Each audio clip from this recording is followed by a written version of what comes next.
அவளுக்கு குழந்தையை தருவேன் என்று சொல்கிறார் ஆவியானவர். ஏற்ற சமயத்துல கர்த்தர் தருவார், காத்திருங்க. ஏசாயா 40 சொல்கிறது. ஏசாயா 40 கடைசி வசனம் என்ன சொல்கிறத பார்ப்போம். கர்த்தருக்கு காத்திருக்கிறவர்களோ புது பலன் அடைந்து, என்ன கர்த்தருக்கு காத்திருந்தால் புது பலன் கொடுப்பாங்க. கர்த்தருக்கு காத்திருங்க, மனுஷனுக்கு காத்திருக்க வேண்டாம். இந்த உலகத்துல இருக்கிற எந்த மனுஷனுக்கும் காத்திருக்க வேண்டாம். நீங்கள் கர்த்தருக்கு தான் காத்திருக்க வேண்டும். இந்த வேதம் முழுவதும் எதை சொல்கிறது என்றால் கர்த்தரை தான் சொல்கிறது, இயேசுவை தான் காண்பிக்குது. எந்த ஊழியரையும் காண்பிக்கல. அப்போஸ்தலர்கள் எல்லோரும் இயேசுவை தான் காண்பித்தார்களே தவிர தங்களை காண்பிக்கவில்லை. ஜாக்கிரதையாக இங்க சொல்லப்பட்டு இருக்கிற கர்த்தருக்கு காத்திருக்கிறவர்கள் புது பலன் அடைந்து கழுகுகளை போல சேட்டைகளை அடித்து எழும்புவார்கள். அவர்கள் ஓடினாலும் இலைப்பாடியார்கள், நடந்தாலும் சோர்ந்து போகிறார்கள். பாத்தீங்களா, மனுஷனுக்கு காத்திருக்கும் பொழுது பலன் உண்டாகாது, சோர்வு வரும். கர்த்தருக்கு காத்திருக்கும் பொழுது இங்க சொல்லப்படுகிற புது பலன் அடைவார்கள். நீங்கள் குழந்தைக்காக காத்திருக்கிறீர்களா? இன்றைக்கு ஆவியானவர் சொல்கிறார், நான் தருகிறேன். திருமணத்துக்காக ஜெபிக்கிறீர்களா? நான் அந்த ஆசீர்வாதத்தை தருவேன், காத்திருங்கள்.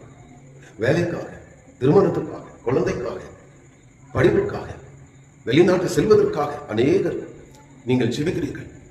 10 வருடங்கள் ஆகிய உங்களுக்கு பதில் வரவில்லை என்று அநேகர் புலம்புகிறீர்கள். ஆவியானவர் சொல்லுகிறார், சகரியாவை பார்த்து தேவதூதன் சொல்கிறார், இதோ உனக்கு ஒரு நற்செய்தியை நான் கொண்டு வந்திருக்கிறேன். சகரியா ஜெபித்து பல நாட்கள் ஆனது, பல வருஷங்கள் ஆனது, மறந்து விட்டார்.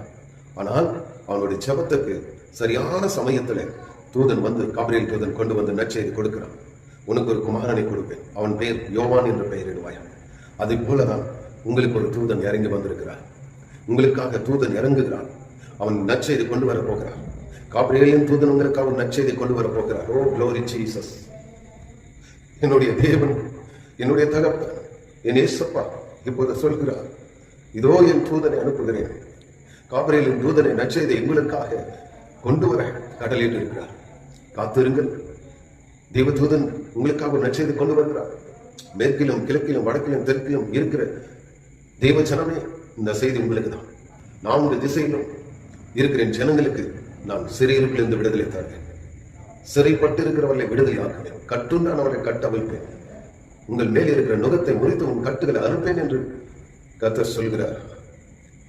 இன்றைக்கு அடிமையில் இருக்கிறீர்கள். உங்க மேல இருக்கிற எல்லா அடிமைத்தனத்தின் நுகங்கள் முறிக்கப்படுகிறது.